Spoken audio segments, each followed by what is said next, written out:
Good evening, gentlemen, and welcome to the Future Workspace Transformation Summit 2021. It's a pleasure to host all of you for today's session, and thank you all for taking out time from your busy schedules.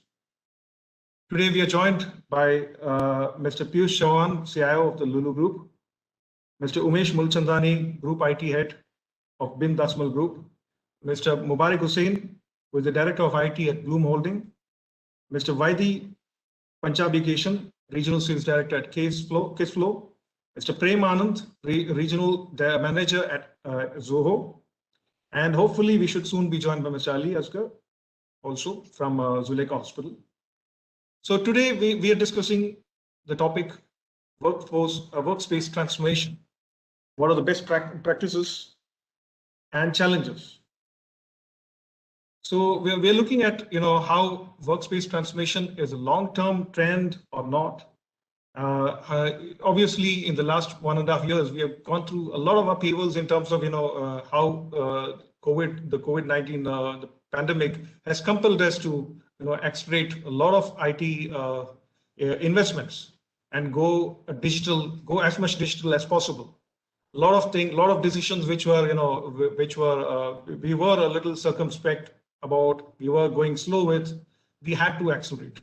So I would like to hear from different perspectives from obviously the CIOs in the session come from different segments.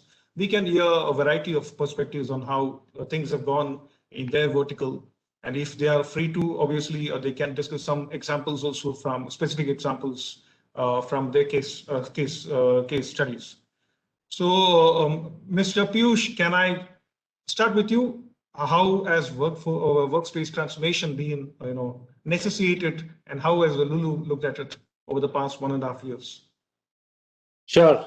Thank you for having me, and I think it's a great and a pertinent topic in today's context. Obviously, digital transformation was nothing new. It's not that it was born as part of COVID, but what has happened is during COVID, the pace of change or the pace of digital acceleration has actually grown maybe multiple times. Yeah. And what we are seeing is, particularly in consumer facing industries like ours, the consumer has transformed significantly, and hence the organizations have to transform themselves significantly and at a pace in which the customer is transforming itself. The journeys of the customers are getting transformed, the expectations of the customers are getting transformed, and so the organizations need to align to that pace.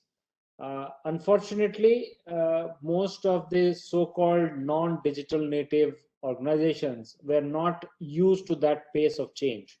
And hence, what was happening was they used to run large transformation programs, which will kind of bring in change over multiple years. Yeah, 3-year, 5-year program and stuff like that.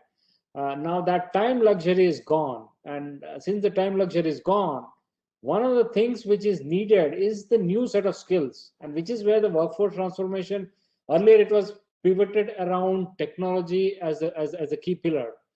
I would say what has happened is technology is important. There's no denying fact that technology is important.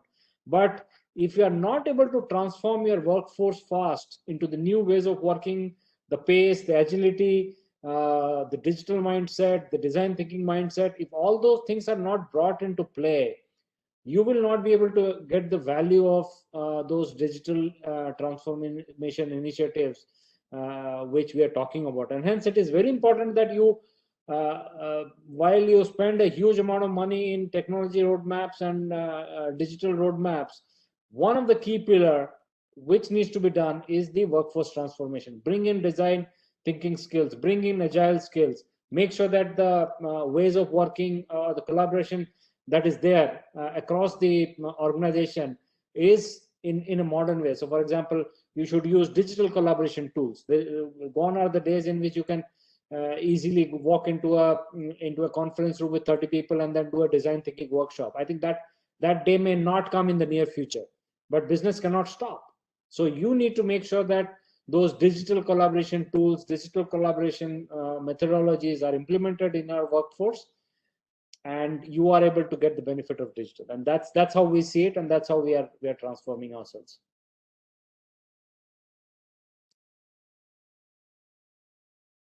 Narayan, you are in mute.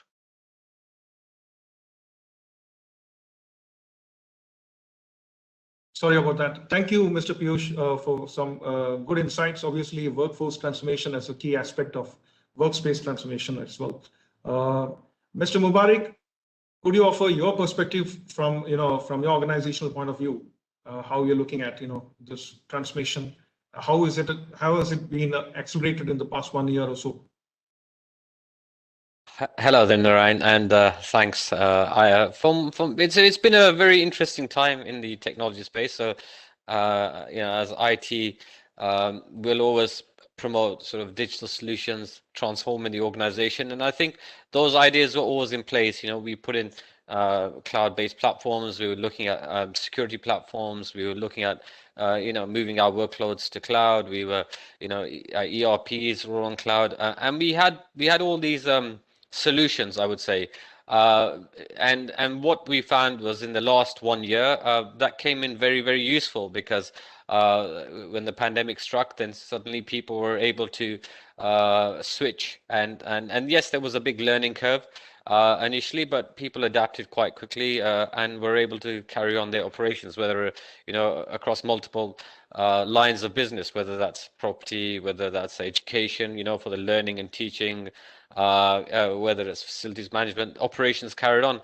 And one of the interesting aspects I find about this whole area of transformation or digitizing organizations, and this, we talk about, innovation in workspace or, transformation in workspace. And I think, culturally, you have to change as well because as an organization, it's great to talk about, accelerating change and stuff. But if you're a siloed organization and you're not able to collaborate and you're not able to communicate, you don't have that in your culture, then it's very hard to put across these initiatives and get them embedded into an organization. So I think, culture plays an important aspect in terms of embedding these sort of initiatives in your organization, and they go hand in hand. So yes, you have the hard changes with the physical infrastructure or the technologies or the solutions, but you also need the softer side of it, the change management, the sort of focus on the people themselves and what kind of mindset and what kind of culture exists in that organization to embed that change into the organization as well. Thank you, Mubarak. So obviously, you are bringing in the aspect of cultural mind shift in terms of how the people, the staff needs to be brought into the shift. So on that note, may I hear from Mr. Umesh how his organization has been looking at accelerating in the past 1.5 years into the digital age. Mr. Umesh? Thank you, Narayan, and Yeah. hello, everyone.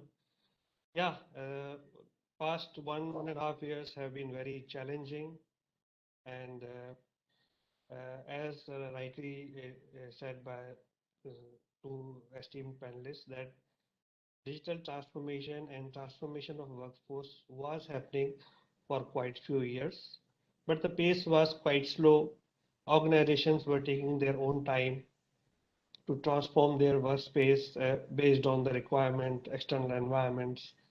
But COVID-19 has accelerated the pace of this transformation. Suddenly, there was a need to adapt to a situation which was quite unprecedented, which required a quick adoption to the external environment. Although, as per our industry and my organization is concerned, we were already leveraging the benefits of cloud, the benefits of online tools like cloud computing and email solutions and collaborating tools. But we were faced with few challenges, like we were having job roles which were like mixed job roles. Certain job roles were comfortable with having a work from home environment, but certain job roles required to come to the office to complete their jobs. Being a manufacturing organizations, we have a lot of dependency on production environment and operations deliveries, those kind of environments. But we had to adopt a situation where we had to support the business in continuing its operations, dealing with customers, dealing with suppliers in a difficult time. So there were quite challenges in adopting the situations where we had to certain workforce we had to ask them to go and work from remote, and we have to configure the environment based on their requirement, and we have to train them. We have to provide a lot of awareness regarding how to use those tools because earlier was a situation where they used to use those tools once in a time or in a month or rarely when it was required by someone like customer or supplier. But here now they have to use it on a regular basis. Every meeting, every communication, they have to use their collaborative tools, communication tools. Secondly, we had to provide them awareness and training regarding the security.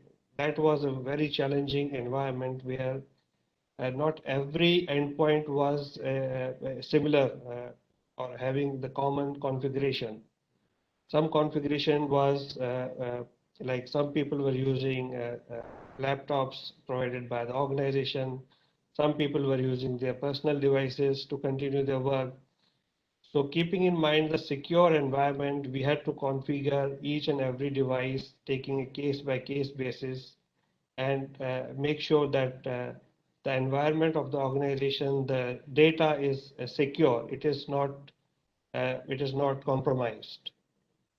Thank you. So these are some challenges which we faced and we had to come through and we had targeted in those areas. Thank you, Mr. Umesh. Quickly to bring Mr. Ali, who has just joined. I think he had some technical issues joining with the link. But yeah, good to have you here. Mr. Ali, we were discussing about, how workspace transformation has been accelerated in the past 1.5 years.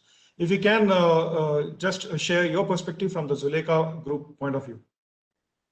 Okay, thank you so much, and thank you everyone. So just to share our experience in healthcare actually. So if you see in healthcare, it was very important for everyone to be connected with the systems, specifically doctors and the back office staff, even the front office staff, where there was a challenge of connecting everyone and keeping them, link them, and everything we have to make sure that they are available. So talking about remote access from home, we were having this uh, since pre-pandemic. We have installed some solutions called as an secured solution, which is very important. So doctors were used to have this solution with them. Like just to give you one example where, any patient, I'm talking about pre-pandemic, I'm talking about before pandemic, what has happened.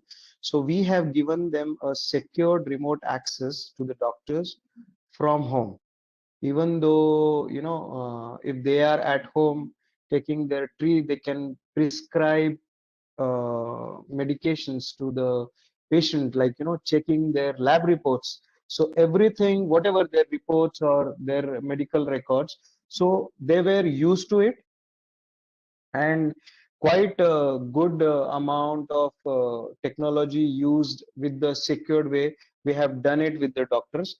So it was, but it was absolutely, it was not a trend. Then post pandemic, when we saw for basic need, when we find it out, we have to give this access to our back office staff. So our back office staff who is going to do the claim processing and all other things, they should also have the access. And as Mr. Umesh, just now I joined and understood that Mr. Umesh said that it is very important to give them a secured access without compromising any security or any data breach or anything. So that was very important, and that kind of solutions actually we have used before, and now post pandemic it's kind of a little bit trend. It's new normal, where take the one example where some of the staffs are stuck in their home countries. Okay, so they cannot come back due to flight restrictions and all other things. Now they can work from home, specifically when it comes to IT back office staff or any other staff. They can work from home. And I think now it is going to, the new trend will be like, you can work from home in the same way what you're doing it at office. But frankly speaking, for healthcare, you have to be in the hospital.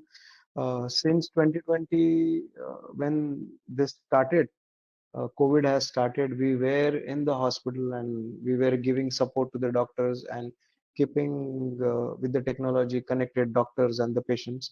So this is what Yeah. is our Yeah, experience. sure. Thank you. Yeah, thank you, Ali. Obviously, the hybrid model will continue in some way or the other. Different industries will have their own their own compulsions. Some roles will be suited to that. Some roles will not be. So let me now, on that note, let me hear from Mr. Vaidy from Kissflow. How Kissflow is working towards enabling these kind of infrastructure in solutions for working remotely. Mr. Vaidy.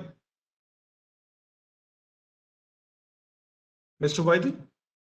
Mr. Vaidy, you're on mute. Mute. Mute. Sorry for this. Nice to meet you, everyone. Thanks for the opportunity, Mr. Narayan. So Kissflow is a digital workplace platform. So what it does is actually technology has changed the way we work, right?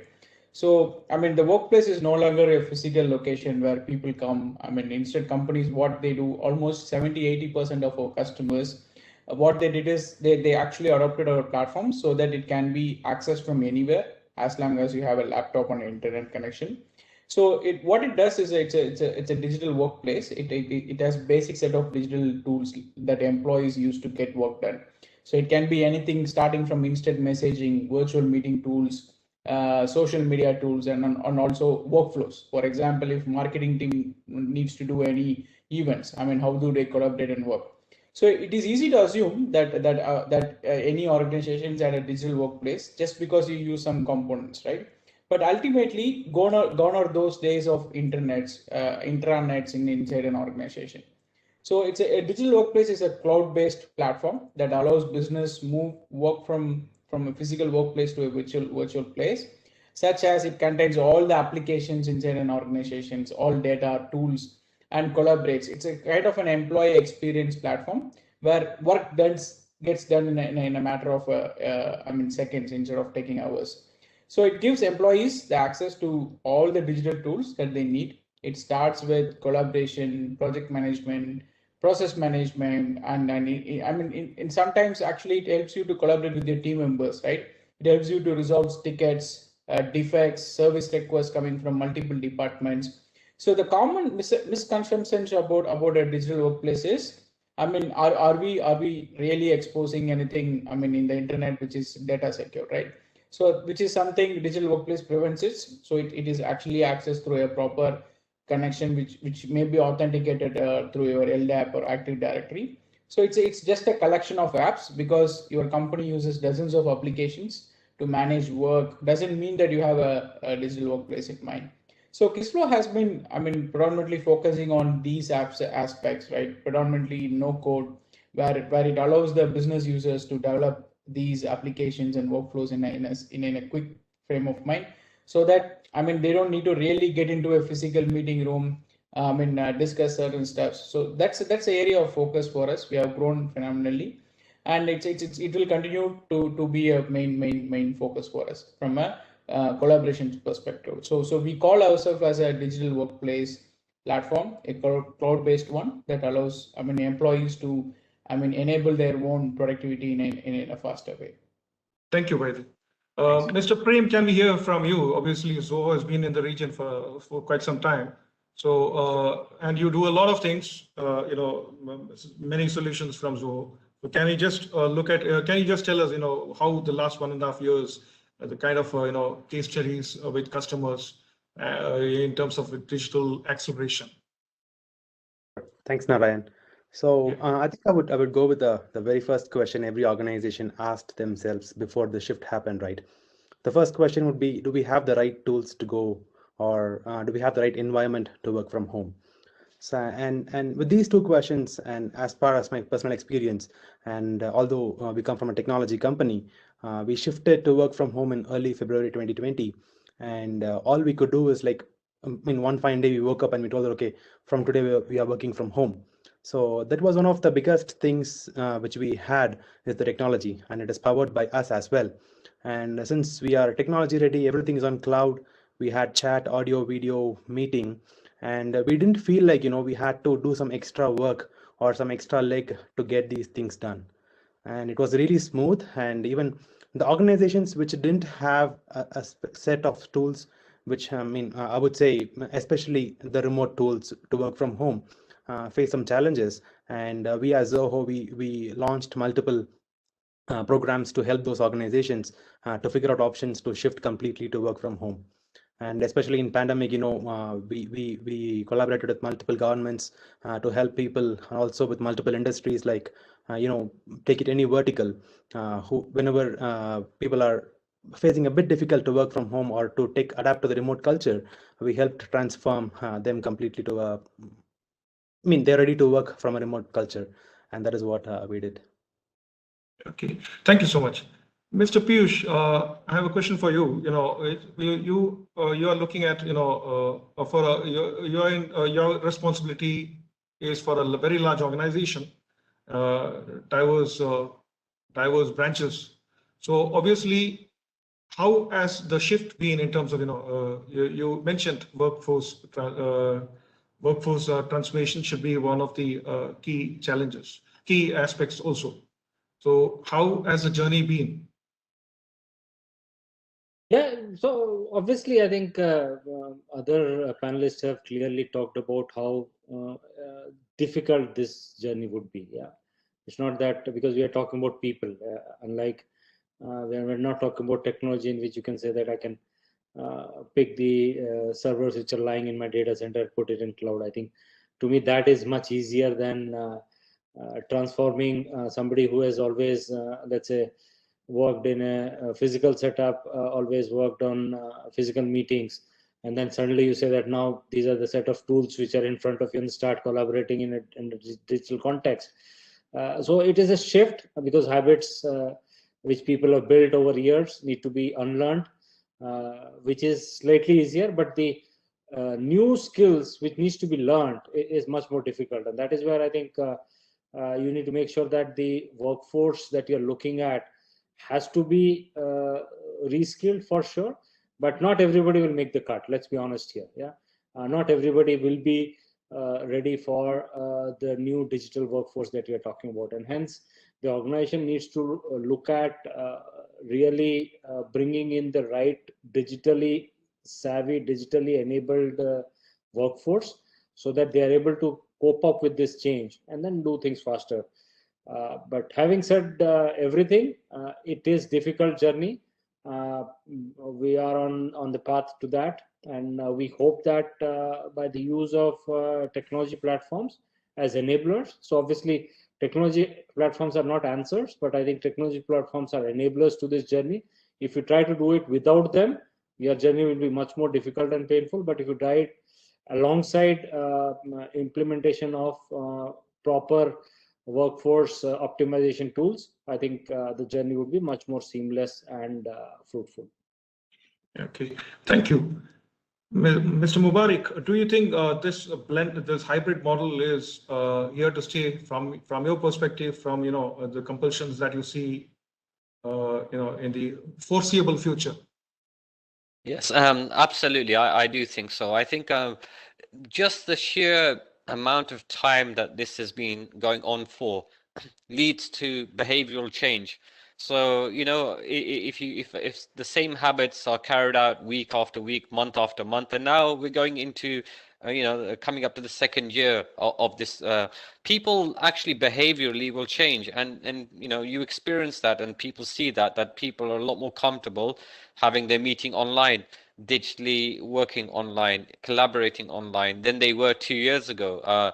And this shift, I believe, is here to stay. And whether that's mandated by, we're still in the midst of a pandemic. We're not coming out anytime soon. So, we will still have to adapt to, there'll be times where there will be forced lockdowns or there will be forced quarantine. So people will still have, there will be travel restrictions, or, many things will still happen in the coming months to come. So, some will be forced by necessity, but others, companies have seen that actually maybe their employees are working just as well from home. Maybe they've actually seen some increase in productivity. Maybe people have not used as much time commuting. Maybe there's been some cost savings for them commuting, or time savings commuting. So there are benefits. Obviously you have to balance with I would say mental health and the social aspects as well. So sometimes it's a good thing to have human contact as well, and in-person meetings, just to re-establish that contact with people. So there will be this balance that goes ahead, but I do think that fundamentally, yes, we are in a period of change that's here to stay in the coming months and years. Okay, thank you so much. Mr. Ali, I have a question. If your suppliers are also suppliers and customers, you're obviously, as an organization with different entities, you are working on a daily basis. So they are not on the same page digital. Is that a challenge that you've already faced? You're right, actually. If you talk about healthcare or any other industry where there is a supply chain, so definitely that is a challenge. But again, if you see or finding out, uh, we are in this, like, in this part of world where you are getting everything actually, in terms of I'm talking specifically for healthcare consumables and all other things. So related to healthcare, we have not seen that challenge of supply chain, which we have in hospital in India where we face that. Okay, but not in this part of world where we got that kind of challenge. And yes, but absolutely there is digital, yes, there is a challenge. Okay, I just want to, Mr. Umesh, go ahead. sorry, just I want to add, like, as my friend, after a long time I'm seeing Mubarak. So after, like, what he said is absolutely right, that this is going to be a new cultural change. So people has to adopt it. And even in healthcare also we are seeing this. And there are definitely pros and cons. Okay, but whatever we have seen is good amount of benefit with this. Like, you have easy access uh, to your desktop. And talking about when you are sitting with your family, of course there are a lot of disturbances going on, then you have to switch off your video and do so many other things. So saying that also, but what we saw with our personal experience in this COVID restrictions time, it was beneficial for us. And we are really thinking to have it whenever there is, if they got stuck or lockdown is coming. So work has to go live, that show must go on. Yeah, So with this sure. we can go ahead. Yeah. Thank you, Mr. Umesh. If you could also add to, if you could share your opinion on that. You mentioned, the challenges with suppliers. That's where I picked up this, thought. So if the organizations that you work with you, if they're not on the same level of digital adoption, has it been a challenge for you in terms of daily operations? Is he on mute? Well, Yeah, that yeah. has been a challenge for quite some times also. In the past also, there has been those kind of scenarios where you ask your customers or suppliers, okay, to comply with your demands or your kind of requirements, but they refuse. But I would say that this is the opportunity. This is the opportunity to discuss with your suppliers and customers, because this is a global environment. Okay, this is not a company specific environment. It is not only I am asking for these kind of changes to go digital and you adopt to digital tools and digital workforce environment or digital communication, but it is the demand of the total global environment which has come up, and this is the time we can discuss with them seriously, and we can talk to them so that they also can understand and they also can comply to the requirements which we want them to comply with.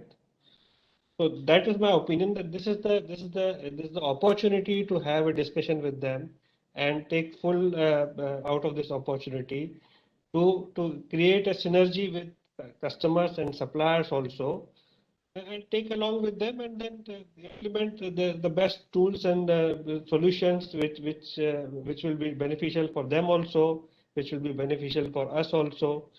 So that's what my point of view is. Okay, thank you, Mr. Umesh. Mr. Vaidy, can we hear from you on, how has the confidence been in terms of organizations looking at the kind of solutions companies like you offer, especially from a regional perspective? Yes, so from the region perspective, I mean, we already have like 100 customers, I mean, who are using our no-code platform. So after the pandemic has hit, I mean, we have exponentially doubled the customers. That is the reason. The first time in the entire Kissflow journey, we have an on-site 7-member team in the region in Dubai, focusing on expanding our customers' inputs. So the predominantly customers are looking at, growing their business, which were all completely paper-based. They don't want to move the business based on paper-based, approvals and such like that. So they are looking at kind of self-service, do-it-yourself, low-code, no-code platforms, so that they can immediately quickly build some applications when they are remote during cloud-based collaborations along with the business teams, and then adopt it in a very, very quicker way. So we have it's been like couple of quarters. We have set up offices in Dubai, and we have acquired like 10 to 15 enterprise customers in the region who are looking at Kissflow in terms of their business process automation. So the adoption for companies like us who are into cloud and automation, it has been tremendous during this journey. Thank you. Mr. Prem, can we hear you on this? Sure, Narayan. Actually, I'm going to second with whatever Piyush told. So with only technology, we cannot run the business, but technology providers can be an enablers to help business grow. As far as Zoho is concerned, actually, we have helped multiple, especially small and medium businesses, transform into digital, and we have helped in this pandemic especially. And actually, we have a case study in Abu Dhabi, wherein a small bakala shop owner, wherein he was running everything on premise in his solution, in his shop, wherein in this time when he went to India, everything got stuck. So actually, he had to implement some cloud solution wherein he has to oversee everything from India, wherein there are some employees who's running a bakala shop in Abu Dhabi, wherein they have to talk to each other, they have to see what's going on. Even from India, he has to see how many invoices they have raised, what is the stock, what is the inventory, how's everything. So I mean, as Piyush mentioned, we enabled multiple businesses to grow in this pandemic, and also we think that we could do more in this region, which would help small and medium businesses to as a technology enablement platform. Thank you, gentlemen. I think we are almost out of time. So thank you all for joining. I am sure this discussion can keep going on. Many more, some questions are left out, but that's all there is time for today's session. Thank you all for a great